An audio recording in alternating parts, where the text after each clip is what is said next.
everybody. We're going to give it a minute to let people come on into the room here. There is Spanish translation available. If you go down to your bottom of your screen on a PC, you should be able to see an option that says interpretation. Click on that and select Spanish if you would like that.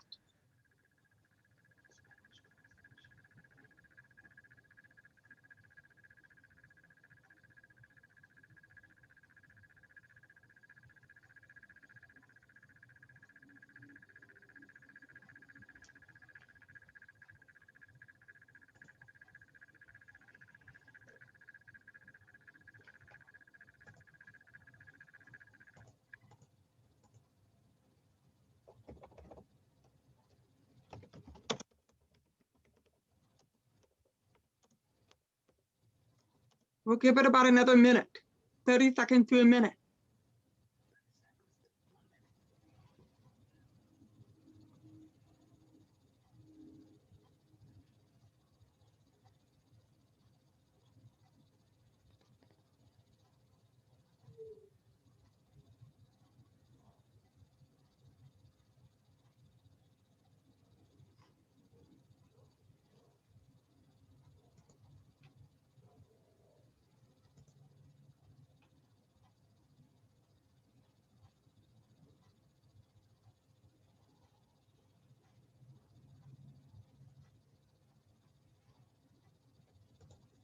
All right, I think we'll go ahead and get started. Before I introduce myself, for those of you who just joined us, I want to remind you that you have the option to listen to this presentation in Spanish. Look for the interpretation button on your screen, click on that, and you have the option to listen in Spanish.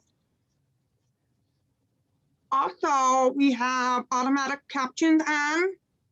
If they are distracting for you, you may choose the live transcript button and select hide text. Okay, so welcome. Thank you for joining us tonight. My name is Carla Geese, and I am the coordinator of CHS Youth Connection Program. We provide statewide support for families of deaf, deafblind, and hard of hearing children, and we also provide a variety of youth events throughout the state as well.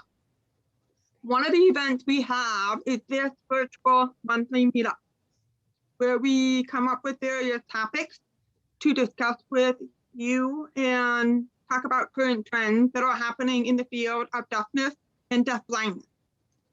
So tonight, I'm happy to present Andrea Marwah. She is the IDEA specialist and advocate with the Illinois School for the Deaf Outreach Program. So I'm going to turn it over to Andrea and let Andrea take it from here. Great. I will share my screen. Welcome, everybody. Thank you, Carla, for that introduction. I do work for the Illinois School for the Deaf. I have for the last 9 years. I'm also the president of the Illinois Hands and Voices chapter. But first and foremost, I am the parent of a soon to be 20-year-old daughter who is deaf, who has gone through school from early intervention all the way to she is now at Rochester Institute of Technology in New York. So hopefully I can share some of my wisdom with you this evening. If you have questions, I think that it would be best if we hold the questions till the end, so you can write them in the chat box and I can collect them at the end. More often than not, the likelihood is the answer to your question is coming up in a slide down the way. So if you have questions, go ahead and type them in the chat box and we'll get to those at the end. So we're going to talk today about advocacy, one of my favorite subjects. And hopefully you leave with a little bit of knowledge on how to advocate for your child and what that looks like through the years. So let's first start out with, what are we advocating for? Well, there are laws that protect a child who has disabilities. So it's important to know a little bit about those laws. I'm not going to go into detail on that tonight, but I want to touch on them. The Individuals with Disabilities Education Act. This is something you should familiarize yourself. If you know about this law, then it's easier to advocate for your child because you understand your legal rights. Rehabilitation Act of 1973, its Section 504 covers children and adults in public institutions. In school, they have what they call a 504 plan. It is an access plan for kids. There's a 504 plan that they have in college and beyond. So this isn't just in the school, but it does follow them outside of school as well. They do change, but it is that part of that Section 504 protects them as they grow older. Americans with Disabilities Act. This act covers any individual in the US with a disability from birth until death in all public institutions, as well as institutions who provide access or events to the public. So this is something you should familiarize yourself with as well. So what's with all this law? Why am I talking about that? It's important that as a parent, you understand the laws and understand how and where and when they protect your child. So familiarize yourself with those laws. Take classes, sessions, read up on the internet. At the end of this session, I have a few websites that I use primarily that I will provide to you. They're great starting points. Teach your child these laws at their level. So start teaching them right from the start and teach them again and again. It's important to not hide your child's disability from them. They need to understand that they have one and what that means. Strong student advocates generally come from strong parent advocates. So the more you advocate successfully, the more your child is going to follow that and emulate you in that. And then they will be able to do it on their own. And that's what the end goal is. So understanding the law, you do not have to become an attorney. You do not have to become an advocate to be able to advocate for your child. You just need to know enough of the law to speak on it. And as a family member, it's important to understand that by law, you are included in the IEP team, which is under that IDEA law, as well as you are part of the team that develops the 504 plan for kids who only need access. So it's important to know enough of it so that you know your rights and know your child's rights in those meetings. So this is just a great Dr. Seuss quote. Why advocate? Unless someone like you cares a whole awful lot, nothing is going to get better. It's not. And that is so true. I have another meme that I show in some of my advocacy classes that states, another word for advocate is pain in the blank parent. And this is not untrue, but if you learn how to eloquently advocate, you no longer become that pain. So it's important to understand, what's the right way to do it. So these are some great reads. If you want to get started learning about advocacy, this first book, From Emotions to Advocacy, I think you can get it on Amazon for $15.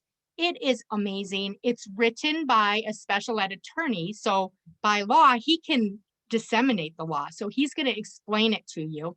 And along with that is just tips on how to advocate for your child in certain situations. Great book. I highly recommend it. Another option is the educational advocacy book from Hands and Voices.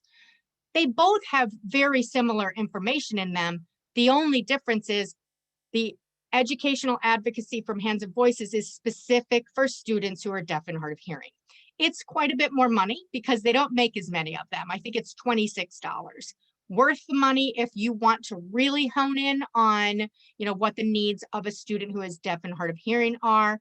But either book truly will set you up to be a successful advocate. To advocate is to succeed. Our children need our strengths to ensure that they get what they need in the education system. So what you need to know, you need to know what it means to advocate. What does that entail? You need to understand those laws that protect your child. You need to understand that it's okay to advocate.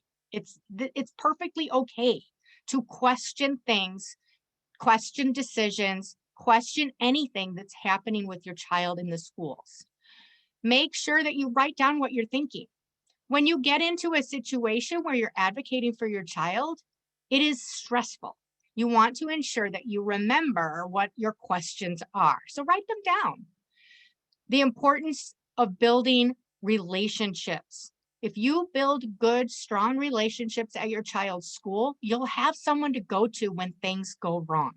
So it's important to, go there and be kind and make sure that they know, hey, I want to work together with this. Build those relationships. When your kids are in grade school, go to the school, participate, volunteer, do all of that stuff.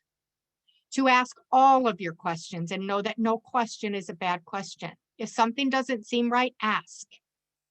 In all communications, be respectful and appropriately emotional.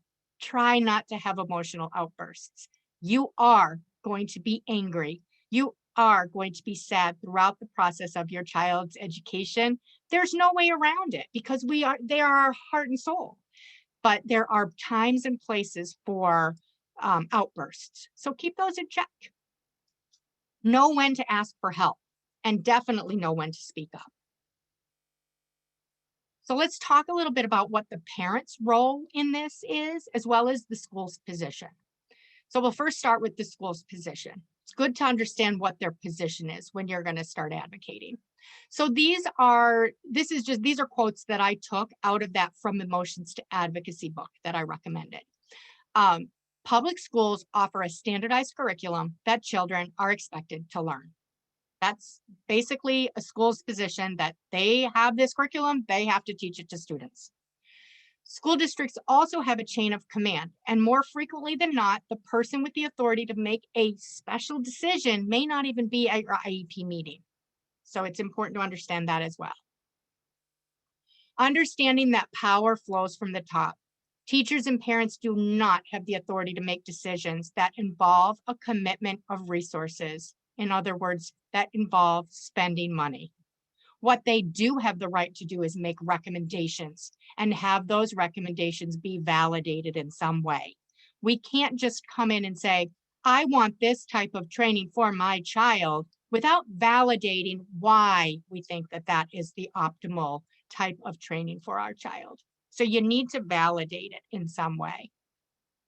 And understanding that sometimes it's invisible members that are actually making decisions for your teams. Those people that are above the people that are at your IEP meeting. So know that there might be times where you are at your IEP meeting and all of a sudden a question just isn't being answered. Just table that question. And when you go home, send an email and state, hey, you know what? I had this question, nobody seemed to answer it. Could you get me in touch with the person that can answer it? Because the likelihood is that right person wasn't there. The reasons that make school districts stress. They can't make exceptions, right? They have one size fits all programs. Oh, your child's deaf and hard of hearing. We've got the great place. It's over here at this school, right? That's a one size fits all. We should never be doing that. We need to look at each individual child before we can even come close to where we're going to put them. And individualized programs. So this is not my list. This was a list that was compiled through survey to administrators around the country. And these are the top 10 reasons why schools say no to families in IEP meetings. The number one, they do not want to change. They do not want to make exceptions. They are afraid of setting a precedent. They don't have a program. They're committed to their one-size-fits-all service, and bigger districts might even have 2 or 3 one-size-fits-alls. They believe the services are too expensive. And it's not likely that they're going to come out and say to you, it's too expensive. But sometimes the underlying reason as to why the answer is no is because it's too expensive. They may be overwhelmed by the child's needs, especially if we have kiddos with multiple needs. They do not understand the legal requirements. In school, when educators go to school, There is not a full class that they have to take in special education law.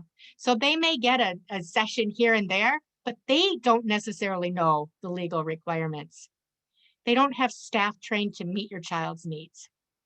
And they do not have the staff to meet the staff is not trained, or they don't have the staff. So it could be one of two things.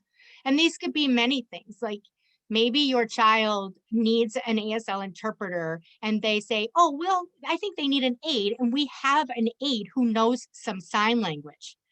That is not the same thing. So that would be a staff that's not trained to meet the child's needs, and they're trying to kind of band-aid it. So understanding that those things can happen, they don't always happen, but just knowing that they can helps to arm you with advocacy skills. So let's talk about the parent's role. So how does advocating typically make a parent feel? It makes them feel overwhelmed. I always kind of attribute it to that job interview. You have a job that you really want, and you're so nervous that when you get in there, they're going to ask a couple of questions that you don't know how to answer. That's kind of how it feels. And I can tell you, I have been doing advocacy work for 15 years, but when I would attend my daughter's IEP meetings as her parent, it was a totally different ballgame. Like, I could go to your IEP meeting and I'm in. I got all the answers. I'm ready with comebacks. But with my own, it's harder. I'm thinking with my heart. I'm nervous. I know what I want and I'm trying to convince them. So expect to feel this way. It's normal. It's typical. It can also be very, very stressful. So a quote from the Emotions to Advocacy book: raising a special needs child can be overwhelming. If you are not careful, special education can consume your life.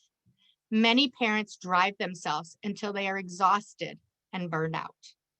And so that you know, this is expected. Know it's going to come, and there's going to be stressful times.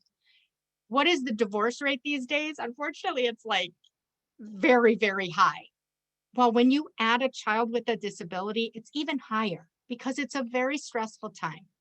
So I always talk about this because it's so important to take time out and let your kid be a kid before they're a kid with the disability, right? Let them be a kid, and let you and your husband or you and your significant other be a couple. You know, make time for yourselves. Do things that adults do. You know, don't let this consume you completely. I guarantee you will be a better advocate if you do take this time for yourself. Always ask these questions when you're dealing with anyone from the school. The what, the who, the why, the when. There's always a reason why a question is being asked, or an answer is given. Ask these questions. Make sure you get the answers. Make sure it's clear as well. You are not dumb if you say, I don't understand that, because we don't know these things. So ask, ask, ask. If something doesn't make sense, ask and have them answer the question for you. If your child does not receive an appropriate education and master the skills necessary to be an independent, self-sufficient member of the community, you will deal with the outcome. This is so very true. We need to ensure that our kids are ready to fly the coop. We want them to move out someday. Of course, I'm speaking from someone whose youngest is now almost 15. And I remember when mine was a baby, I never thought I'd want them to leave. But there comes a time where you know, yes, they need to leave. They need to spread their wings. They need to become adults. So this is just a great meme for anyone who's watched this show. George says, maybe this will become like a cool thing, living with my parents, right? It's not a cool thing. They need to go and they need to have their own lives. That's not a cool thing. So understand that you need to make sure that they get the skills necessary to be independent and self-sufficient. So what are our roles as parents? We have to work on planning for our child's educational future. We can't just rely on the school. We need to advocate for the child until the child is fully able to advocate for themselves. We need to manage our child's current education. We need to make sure that the IEP is being followed or the 504 plan is being followed. And we need to maintain contact with your child's teachers and their support education. Don't wait until they fail something. Don't wait until something goes wrong. Make sure you're creating those relationships with the school personnel so that when things go wrong, they're comfortable contacting you right away. That way things don't fall behind. Sometimes we write beautiful IEPs and then when we try them, they just don't work. That doesn't mean that we can't sit back down at the table and change it. So know that changes can occur and they do occur. So be comfortable with that. Knowing the rules of the game. So it's important that you're on time for meetings. It's important that you're prepared for meetings, that you present all of your concerns and your problems in writing. Even if you have a conversation with someone outside of an actual meeting, do yourself a favor, go home, send a quick email to that person just stating, thank you so much for spending a few minutes with me after school today. I just want to make sure that we're on the same page and that we discussed X, Y, and Z. Just to make sure that now you have it in writing what was agreed upon in that parking lot discussion. And keep an open mind. You will learn from your experiences. Sometimes we may not think they're right and they actually turn out to be right. So have an open mind and be willing to try something new, even if it takes you out of your comfort zone. Keeping written records is very, very important because if you don't have written records and things go wrong and you end up in what we call due process, if it isn't written down, it was never said. So that is why you make sure that you write everything down, that you reiterate verbal agreements via email, that you keep logs and information about communications you've had. In the event that things go wrong, it becomes very important that you have all of your written statements. So everything isn't perfect. What happens then? It's extremely important to pick your battles. What's going to happen in this picture? I guarantee there is tomato juice and all kinds of concoctions to get the stink out of that dog because he doesn't know how to pick his battles. But we are all adults and we should know how to pick our battles. You need to go into each meeting knowing what you're willing to walk away without and what you're not willing to budge on. And it's important to determine what those are. Learn how to be effective. It's important to control your emotions. It's important to try and have a poker face, right? It's not always easy. And sometimes it can be overwhelming and emotional and we can cry and that's okay. But just if we're uncontrollably sobbing, ask for a break because it's not helping anybody if we are sobbing uncontrollably. There are going to be times when someone makes you very angry. It's not a good idea to be pointy mom up there. It's a better idea to remember to control those emotions because the only person that we are hurting by throwing adult temper tantrums in meetings is your child. So as hard as it might be if you have a fiery temper, you got to keep it in check. And I know about fiery tempers. I am a redhead after all, and I can have a very fiery temper, but there's a time and place for it. In these meetings is not the time or the place. Understanding what your personality is. And once you can figure out what your personality is, you can usually gauge other people's personalities. And you'll find out really quickly who in your meeting is a conflict avoider. That's probably not the person you want to chum up with because they're never going to do anything for you. You're going to understand who is the person who thinks they know everything and they're just going to say no to everything. It's great to try and gauge what personalities you're working with in your IEP teams. So let's talk about communicating. Why do parents communicate with schools? We're requesting information or action. Maybe we're providing information, right? Or maybe a request has been, maybe they've made a request and we're declining it. No, we don't feel comfortable with that. To express appreciation, a little thank you note goes a very long way. Like I've mentioned, I've been advocating for over 15 years. I don't get many thank you notes and I don't expect them, but when I get them, they really make me smile. They really make me happy. Same thing goes for teachers. It's a thankless job in many ways. So if you take the time just to send a, you know what, you gave it your all in that meeting and I truly appreciate what you did, that person is going to go to bat for you because they're going to remember that gesture that you made to them. So it's important to express your appreciation. Build relationships. Become part of the team by building relationships with the team members. Identify and solve problems together. Clarify any decisions made and motivate people. These are all the reasons why we communicate with school personnel. What are common parent-school problems? We have different views of the child. Any advocate out there will say that is the number one answer, right? A Family Feud, we would have the number one answer. Parents have one view of their child.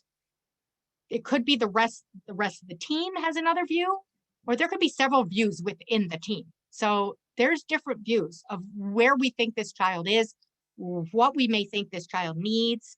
These views are very much prevalent in these things. So it's your job to convince them of what the needs are, right? Lack of information. Share things with your school. If you have any outside assessments or have any additional knowledge, share with the school. Make sure they understand what child comes home every day from school. Sometimes a very exhausted, stressed out, angered child who returns home from school needs some change in their program. So it's important that you do communicate with school and say, hey, there's lots going on when she comes home. What's going on at school? That's where those two-way communications become very important. If there's lack of options, they just don't have what our child needs. Hidden issues, a feeling of being devalued. Like you're just a parent. You know, that would make anyone feel devalued. And all of a sudden it just gets your back up, right? You're ready to, now I'm going to have to prove myself. Poor communication and oftentimes intimidation. Those can be very problematic with the parent-school relationship. And then loss of trust.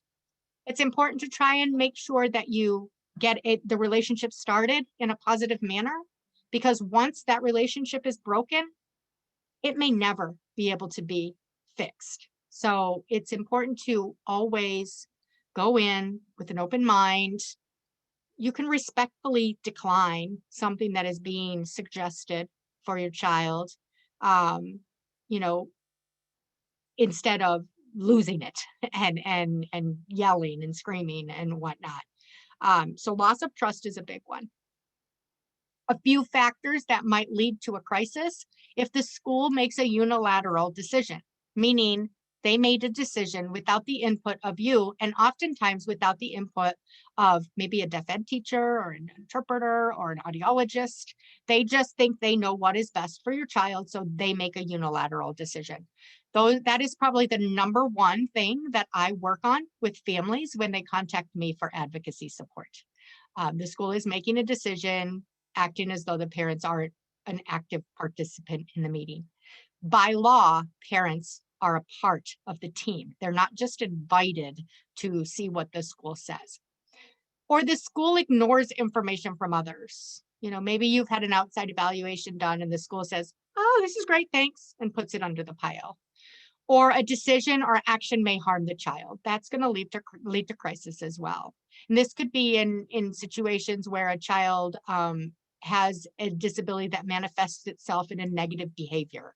And if we do not ensure that the child has a proper plan in place, that could be very harmful for the child and for others around the child. So it's important that, yes, that's going to lead to crisis. So we need to avoid that. Control your emotions, like I said. Don't scream, don't yell, don't sob. Try to control your emotions. Use them to propel you forward. As like I said earlier, take time for yourself. Go outside, take a walk, go out with your friends, go get your nails done, go play poker with the guys. Whatever it is that you enjoy doing, don't stop doing those things. Your child's still going to grow a year every year. They're still going to grow up. They're still going to need your assistance. So not taking time for yourself is just going to burn you out. So take time for yourself. My husband and I still remember, we let it consume us at the very beginning. And so we had taken a class and they said, oh, you need to take time for yourself. So we went out to dinner and we said, all right, we're not going to talk about, we can't say deaf, we can't say hearing, we can't talk about that at all. So we got to the restaurant, we sat down, we looked at each other, and we started to laugh because we didn't have anything to talk about. So then we had to try and think of things to talk about. But once we did, we left that restaurant feeling lighter and feeling better. You know, we just took a time out for ourselves and we felt better. And that was our indication that, hey, guess what? She's still okay. And we had a good time. So it's okay to do that. Things will still turn out okay. Also important, helicopter parenting does not have a place for a child with a disability. They need to do things for themselves. They need to learn to advocate for themselves because you won't be there to do things for them when they become an adult. They need to be able to do it for themselves. Even if they are still very, very young and maybe they don't have the skills to communicate quite yet, and maybe they do a lot of this, make them tell you what they want, whether it's with sign, whether it's with the voice, make them try. The days should be done. Make them do it. It's easier to just grab what they want, but if you let them do it, they are going to become stronger and more self-sufficient. Remember that a child is a child first. Let them have fun. Let them run around. Let them be kids. They're kids. Don't let their disability define them. Let it be the positive part of them, not what defines them. All right, so what is our end goal? So this is my beautiful daughter, Samantha, who graduated in 2020, like the world's worst year to graduate in. But she is, you know, my end goal, which I hope is your end goal, is to produce a self-sufficient, educated adult. That's our goal. You know, make sure that you know what their end goal is. Are they going to go to college? Are they going to get a job? Could they live on their own? Are they strong in self-advocacy? Did they know what they need and what to ask for? Do they know who they are? Part of them is their deafness or their hearing loss. Part of them is that. They need to know about that. They need to understand that it's there and what that means. Do they have strong functional skills? Very important. We need to understand what our disability is. We need to be able to function within the community. Do they have those strong skills? Ask yourself these questions before every IEP, because we want to make sure that we are always working on that child, their self-advocacy skills development, their self-actualization, everything that is needed for them to become sufficient, successful adults. So self-advocacy, what is it? It's learning how to speak for yourself. It's learning how to make your own decisions in life. Learning how to get information so that they can understand things that interest them. Finding out who will support them in their journey. Knowing their rights and responsibilities. Understanding how to problem solve, listen and learn, how to reach out to others when they need help, and how to make friends and retain friends. So these are all very important parts of self-advocacy. Do they know who to turn to? Do they even know what they need? Do they know what to ask for? These self-advocacy skills can start as early intervention and can go all the way to the last day in their public education. They can work on all different types of things from the very start. Why is it so important? So that the child has the knowledge needed to succeed and given the chance to participate in decisions that are being made about their life. So they need the ability to do that. I just found this, it was on nationaldeafcenter.org. It's just a really cool meme or a little thing on what self-advocacy advocacy is. Make informed decisions, understand your needs, knowledge of your rights, having leadership skills, knowing themselves, and having communication skills, all very important for self-advocacy. Self-determination. What is self-determination? It's understanding who you are in space and time. It's understanding what I am, what I'm going to do, what my life is about. How am I part of this whole world? What is my short-term and long-term goals? What are the benefits of that? It can be motivated by, we can motivate kids to have self-determination by rewarding grades, right? By getting good grades on a test. How many times have you known a family member to say, okay, we're going to this soccer game. If you score a goal, we'll take you out for ice cream at the end. How about if we were to do that on advocacy goals at school, right? If you ask for help when you need it, we'll take you out for ice cream. I mean, if you think about it, which one's more important, right? Obviously, sports are important, and it's great for our kids to do sports, by the way. It's great skills, camaraderie, teaches them how to work with others, how to be independent yet dependent on others in a team, all very important things. But reward them for this stuff. Reward them for showing themselves and who they are. These are those functional skills I talked about. And I highlight the bottom parts, especially the last 2 bullet points.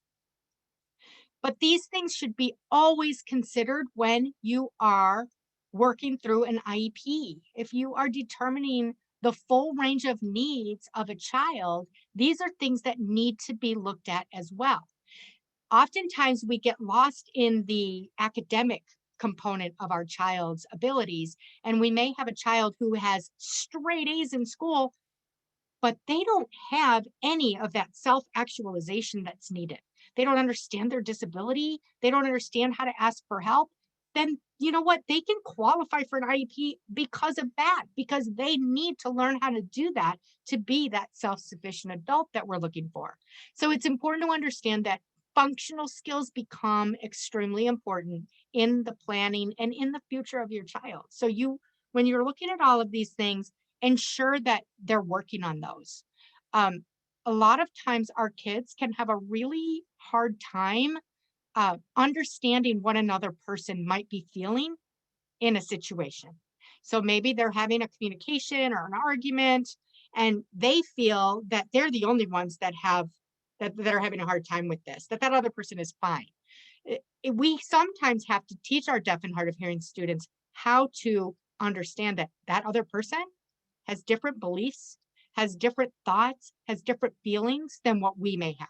It's important. So we have to ensure that all of that is being addressed in our school programming, because if it's not, then their relationships are going to suffer.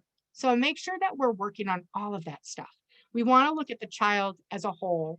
And for our kids, because communication can be so much of a problem in schooling, we need to make sure that we're looking at the whole child. It's very important. So what does the law say? So here is where it states, when you are developing an IEP, you must look at, and I'm just going all the way down to the bottom here, this 4, the academic, developmental, and functional needs of the child. It's important to always look at all of those. And if we truly are looking at the whole child, then we are looking at all of that. We're not just looking at their scores and their academics. We're looking at everything. So what potential challenges may parents have to advocate for? Extended school year. This is a big one. So extended school year is school year services outside of the 180 school days. Extended school year can be over the summer. It can be over winter break. It can be over spring break. It's typically seen over summer. It's not just an extension of school. Basically, extended school year, they need to qualify for it. Not every kid will. And they really need to be significantly delayed in an area. They could be mastering a skill, or the team just knows if we don't work on that over the summer or over the break, they're going to lose so much of what we've worked for that we need to implement extended school year.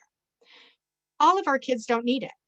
And if your child doesn't need it, I just always encourage you to put them in some summer programs. Let them be out there, let them, be active with other kids, working on their social skills, working on other things. So they're out there. Private placement could be something that you need to advocate for. It's important to know that there are two different meanings for private placement. If a parent decides to make their own unilateral decision and place their child privately, where the team does not believe the child's needs can be met, then the parent is basically saying, I do not want the IEP. They now get what we call an ISP. And then the child still does go through qualification and all of that, but they get less than what they would get if they were at the school. School districts get a proportionate amount of funds to use for kids placed privately by parents, and they can choose to spend that money in any way they want. So it's important for families to understand that you need to know that before you say you want a private school. Now, where it differs is if the team decides that a private placement is optimal. And since Carla's on the call, I'm going to use one of the schools that she has worked at in the past, A.G. Bell Montessori School, which is a school that has cued speech implemented into its curriculum. So if the team gets together and they decide, yes, cued speech is optimal for the student, yes, we believe that A.G. Bell Montessori is the right placement for this child, then an IEP is written, the child is placed there, the school transports the child there. Totally different than if the parent says, I went to St. John's School, I want my daughter to go to St. John's School as well. So understanding that, and that can be something that you may need to advocate for if you want your child to be privately placed somewhere and you want the team to agree. Least restrictive environment. So here is the definition of least restrictive environment from the law. I'll just let you read that.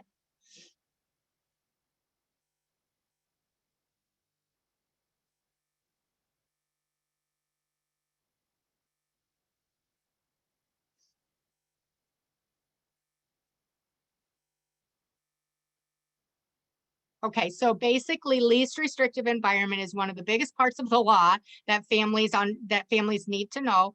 It is that children who have disabilities, to the maximum extent possible, are placed in schools with non-disabled peers. That's the crux of it, okay? So keep that in mind because we're going to talk about how that might differ a little bit for our kids.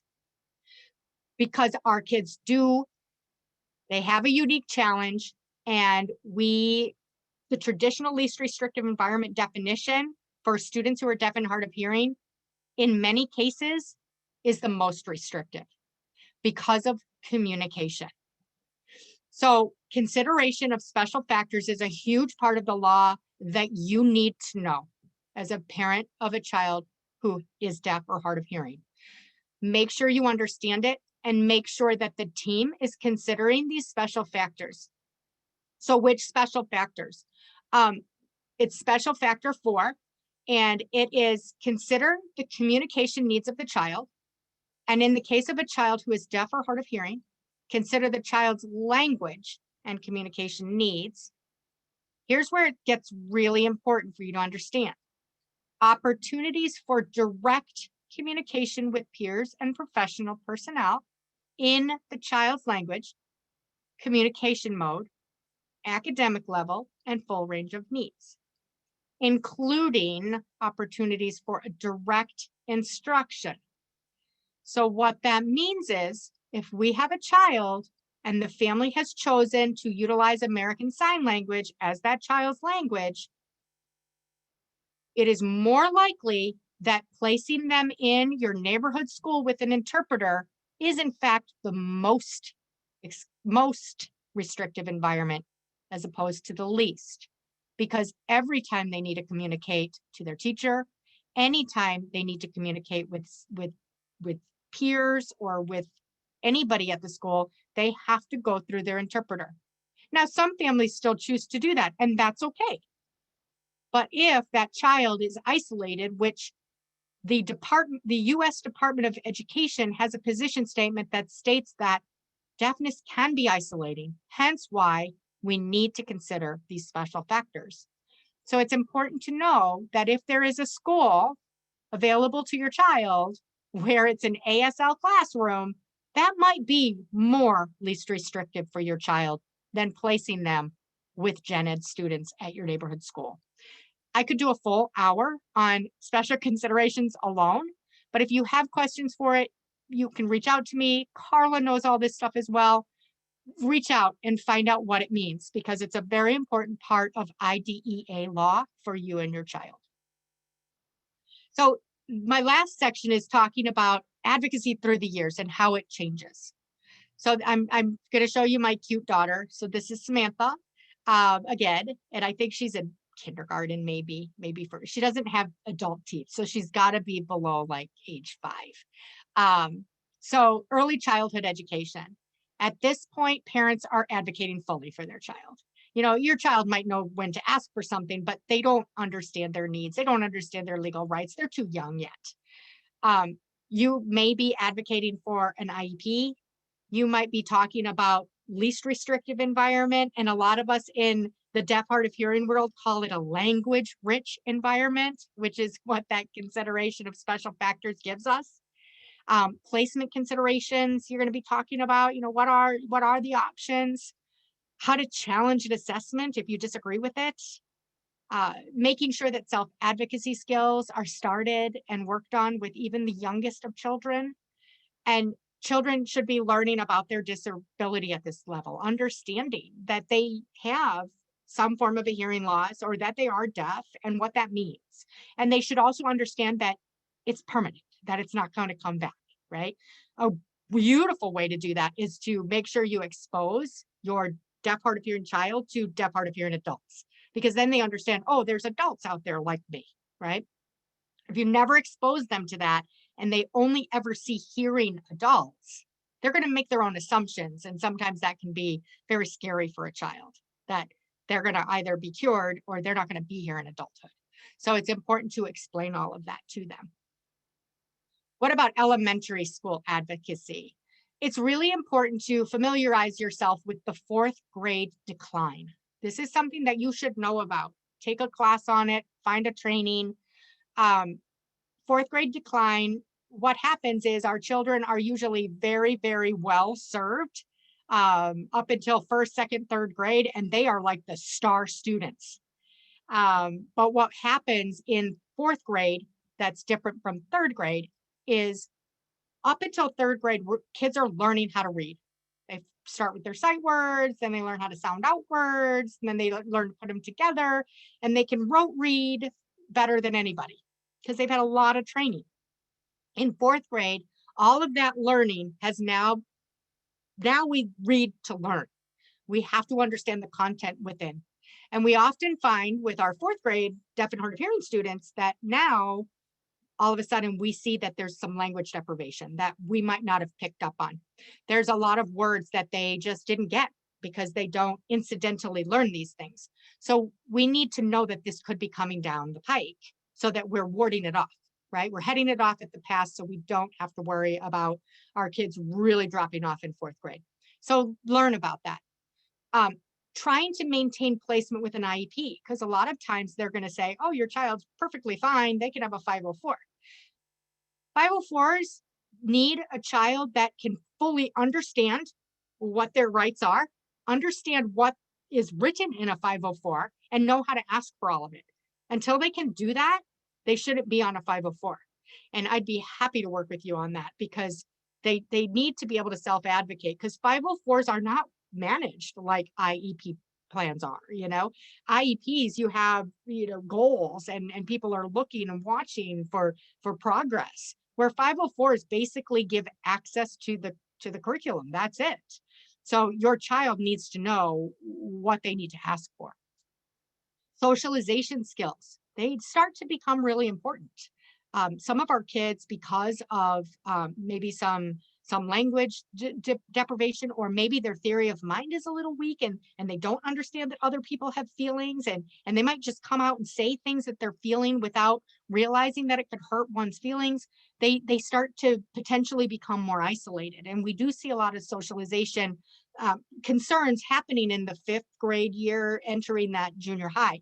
So again, it's one of those where we can head it off, right? We can know that it could be coming down the pike, so that we're checking on it, and we're checking in with the school. How are they doing socially?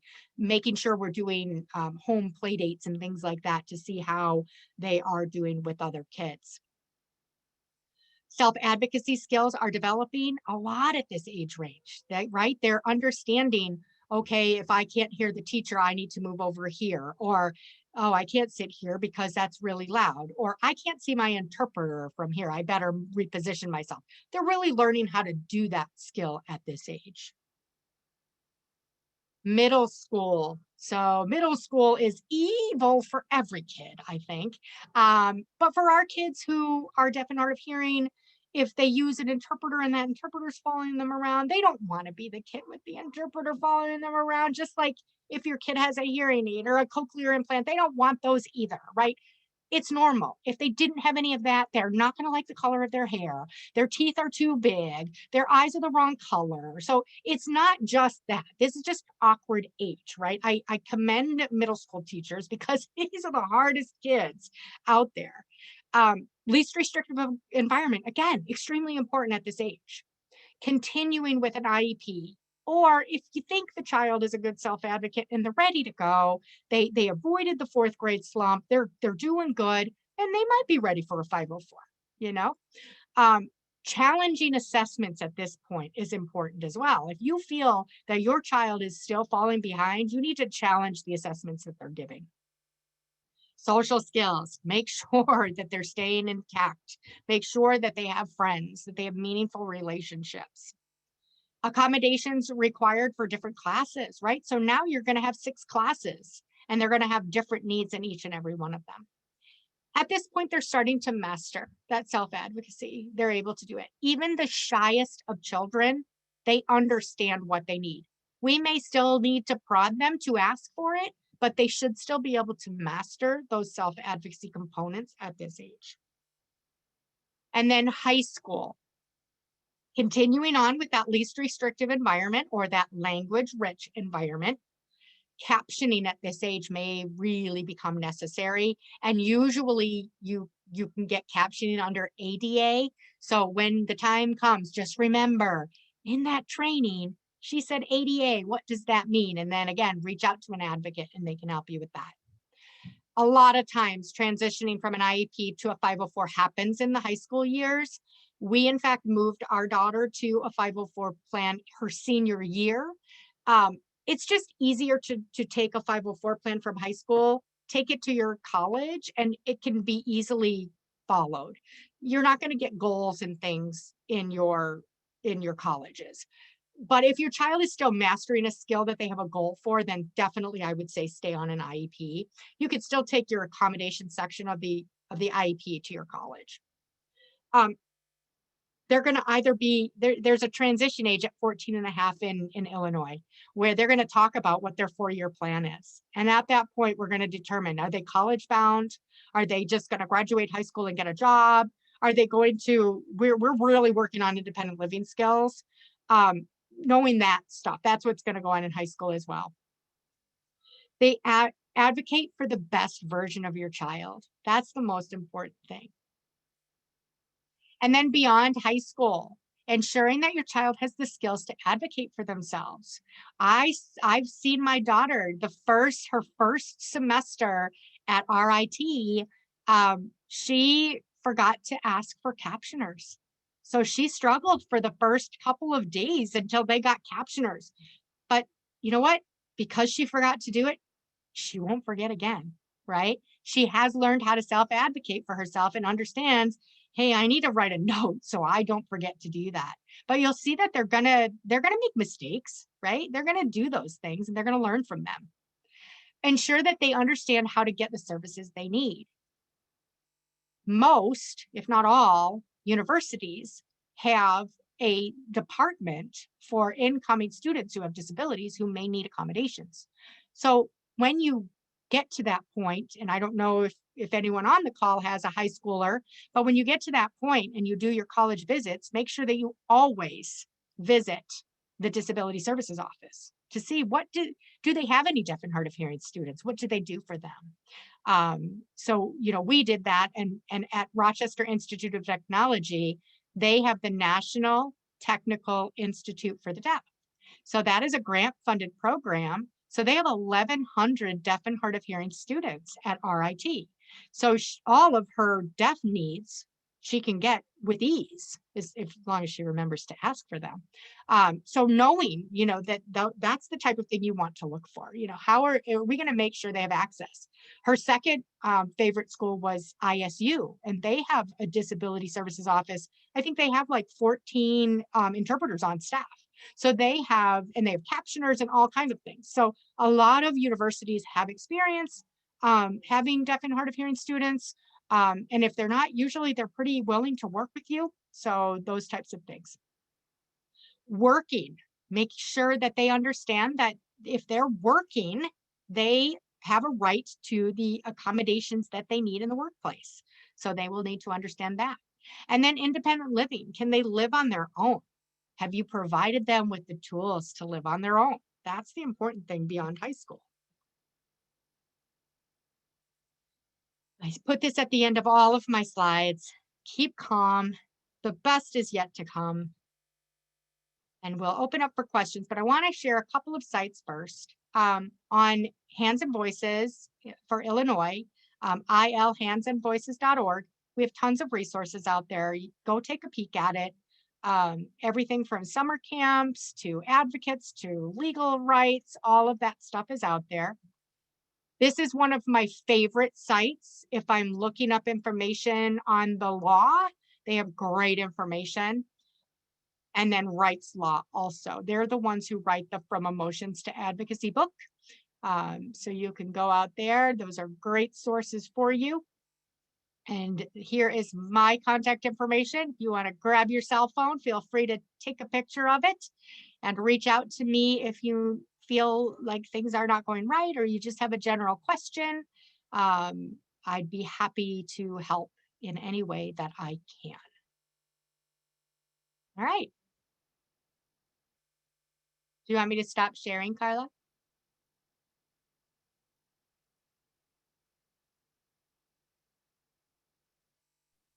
Yeah, why don't you go ahead and stop screen sharing? I just put Andrea email information in the chat box, so you can take that out. And maybe, Andrea, do you have the ability to put a phone number in there? Yep. And that way, if you want to save that directly to your computer, you can. So this is my cell phone number, so you can call that.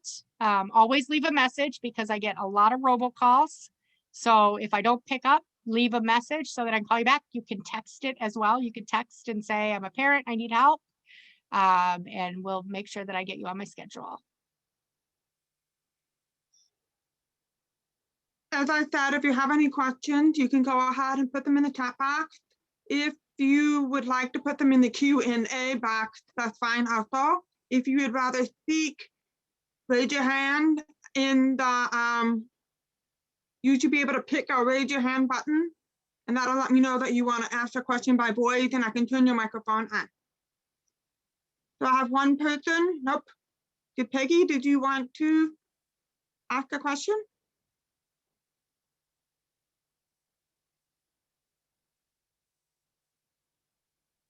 You'll have to turn on, you're allowed to talk if you want to, Peggy. Otherwise, but you'll have to turn on your microphone.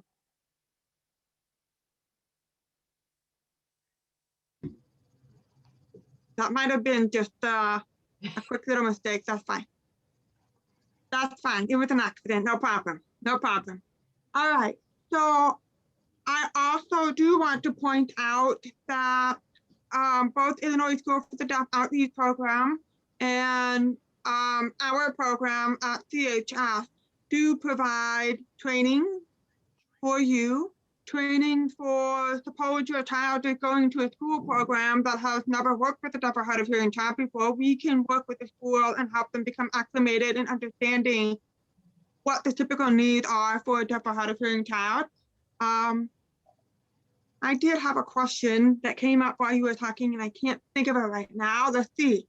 One person would like to ask you a question. Anthony Vega, you are allowed to talk. You will need to turn off your microphone. Hi, can you guys hear me? Yep. Hi, Yes. Andrea. My name is Lisa. I am a mother of a almost 12-year-old fifth grader. And we're currently kind of in a transition because Isabella is currently in a what we call dual enrollment classroom. So it's a mainstream setting, and she has a teacher of the deaf and interpreters and aides. And we've kind of been in this environment since the beginning of her education. And we're considering moving her to a deaf residential school because we feel like that might be the least restrictive environment. And some of your slides kind of were speaking to me. But my husband and I, we just kind of have some concerns, and we're going to have a transition meeting with our middle school team. And I'm kind of wondering what kind of questions you would ask, because we're not really sure what the right choice is for her. We have a really strong IEP, and we put all, we've kind of done everything to make sure that she's in the right environment, and she's a happy kid, but we see a lot of kind of like warning, like red flags. Her like reading comprehension is low. She's not very social. She seems isolated. Even when we do like those play dates and things like that, she seems not to be able to communicate. And so we think there are some, things lacking kind of in her environment. So we're Mind if I ask where you live? We live in Arizona. Oh, you're in Arizona. Yes. Okay. Yeah, where's the residential school in Arizona? It's in our town. Oh, it is. So yes, so we have, we're lucky enough to have the residential school here in our town. So we can easily, she can easily go to and from the school. And so we have her, in this program, and it's great, and they've done a great job with her, but I think that we can do better. And so I need, I guess, the right questions to ask this, our team during the transition meeting to try to figure out where the right place is for her for next year. Right. I think what I would recommend is, have you gone and observed the residential school? We're actually in the process of, kind of talking with the residential school because of COVID and just all these different things. It could be, I was actually hoping to have her try it out. We have a deaf mentor, deaf guide, I guess. And she said that when she was a kid and her parents were trying to decide, they actually gave her a trial at the residential deaf school so she could try it out for a couple of days. So that's what I was kind of hoping for. But we're working on that. So I'm in the process of that. And then, we'll have the transition meeting with our middle school team here in the next couple of weeks. Oh, it's in the next couple of weeks. Okay. Yes. So what the main thing to ask for is what options are out there, right? So continue to do your work and try and get in to see that residential program, and you have a good understanding of what your daughter needs. I'm Yes. certain of it. And so, observe it, take her for a day, see how she likes it. Are they back in session? Do you know? They are in session, yes. Okay, good. Yeah. So see if you can get in there. And then you just want to ask all kinds of questions like, what happens if our child who's a little, maybe she's a little more, she's not as social as others, what happens with kids like that? Do you guys have things that you do with them? All of your concerns, I would have them in writing and ask how they address those concerns. So how do they address it if how are they going to address her comprehension, right? What is it that they work on? What do they use a visual language? What do they do for her comprehension needs? Then what do they do with the socialization needs? To see, do you feel that her needs would be met in either that place? There might be a deaf hard of hearing program that is not the residential that could be an option too. I'm not familiar enough with Arizona to tell you. If they have it, I do know that they have pretty strong education, so you're in a good spot. But I think it's more just going and observing, having her go and see how she likes it. Because sometimes, surprisingly, even though she's only a fifth grader, she's the one who can make the decisions. And that's kind of where we're at. And we're really kind of leaving it up to her. And we had a conversation about it. And we said, you know, you have a choice next year. And I think it's really important to have her kind of figure out and try to help her find who she is, even if she's 12, because I think we're kind of at a crossroads right now. And so, you know, I have kind of advocated as far and as hard as I possibly can. So, okay, thank you, Andrea, for your time. And I do know that there is a Hands and Voices program in Arizona. You could reach out to them, and they probably have a lot of resources and information. I actually work for Hands and Voices. Oh, you do? Okay, I good. do. So yeah, this is like I said, I think I'm reaching out to as many resources and trying to figure out as much as I can so that we can make the right decision. Yeah. I think you're doing everything right. That's what it sounds like. You know, just going and looking, finding out what the options are, and then making the decision with your daughter included in that conversation. Great, thanks. Good luck. Perfect. And if you want to follow up with either of us, feel free to do that. Andrea, are you able to see the chat box? There is a question in the chat box. I'm going to go ahead and read that out loud. I have a little one who isn't in school yet. However, we are planning on moving in the near future and want to make sure we move to a deaf-friendly school district. We work in the Chicago suburb. Is there a place to see what programs are out there? I have no idea where to even start looking. That is it's a hard answer to give, because I could tell you today, but next year it's not the case. And the hardest part is that districts do not like people district shopping. So it's not like you're going to get a lot of answers directly from the district. But what you can do is peruse out on Facebook on parent groups for kids who are deaf and hard of hearing, and start asking the questions. Where do you live? How do you like the school program? How are things? I could tell you, Joliet has a great program. Oswego, it's not Joliet, they all go into the Oswego. So Oswego has a great deaf and hard of hearing program. There's a lot of cooperatives throughout the suburbs. So there's NSSEO. Yep, you got it. NSSEO, there's so many cooperatives. If you want to reach out to me, send me an email. I can hook you up with all the co-ops, and then you can peruse their websites and see if you like their visions, their missions, what they stand for. You've got to make those decisions. Are you sending your child to a regular mainstream school with services, or do you want them in a deaf and hard of hearing program? Like, there's so many variables, especially since she's not in school yet, that will be considered. And it's going to be, a lot of it's going to be dependent on her language, how she communicates, how she's doing in comparison to her same aged peers and things like that. So I would be happy to share some, but the hard part is it's information for today. It can change. So it's really hard to make a decision to move to a community. I don't want to tell you to, because then you might call me in a month and say, they're not doing anything for me because that community has changed. But I can certainly tell you, where the deaf and hard of hearing programs are, where they're housed in a cooperative program. Just feel free to email me. And I want to add to that, if I may, that a lot of it also has to do with your child's personality and how they fit into different social environments and academic environments. You could have the best program in the state, and your child is not thriving there because for whatever reason, he or she does not feel connected or is not able to access the curriculum or the material or whatever. So you're right, there are so many different variables in that.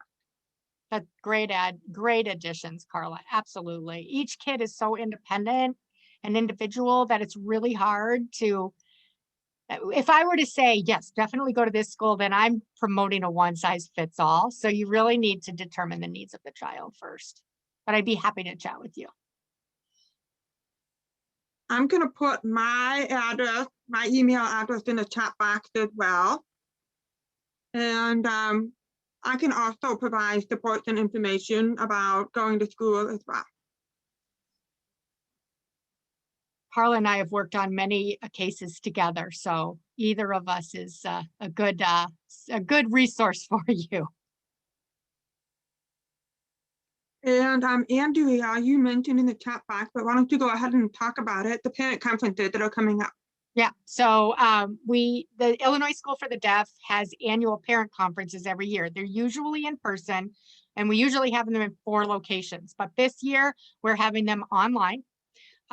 It's over 2 Saturdays. So the first one is this coming Saturday on the 1st. From 8:45 is the sign-on time, and we're done by noon. So it'll be the 1st and the 8th. So you can either email me and I'll send you the link to register, or you can go to illinoisdeaf.org. That is the Illinois School for the Deaf website. And if you go under the outreach tab, then you can find events and you can find the registration link. We have presentations on socialization skills. I am doing one more specifically on legal IEP stuff. We have a deaf individual who does a growing up deaf and what that was like. And the last one is educating deaf and hard of hearing students across all settings. And that's from Sherry Cook, who has been a deaf educator for years. She's amazing. So all 4 of those sessions, there'll be 2 on each of the Saturdays. And if you can only make one of the Saturdays, you can let me know, because we have recorded all 4 of those presentations to be available down the road. But if you can make it, we are giving away like tons of $25 gift cards. So I will bribe you to come to the conference. We do have a sign language interpreter. All of the videos are captioned. So feel free. And if you have an older child, it might be a great way to expose them to this information as well. And the conferences are free. They're No completely charge. free. Yeah, completely free. All right. If there are no are there any other questions for Andrea?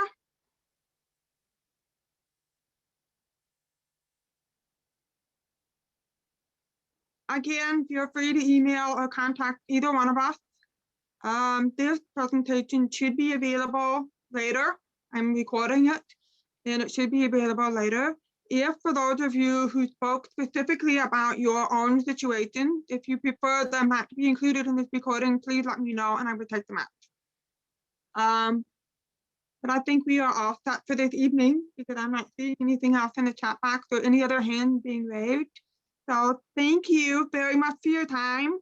Thank you, Andrea, for coming and chatting with us tonight. I found the information very helpful, and I really appreciate that. Thank you very much. Have a good night, everyone.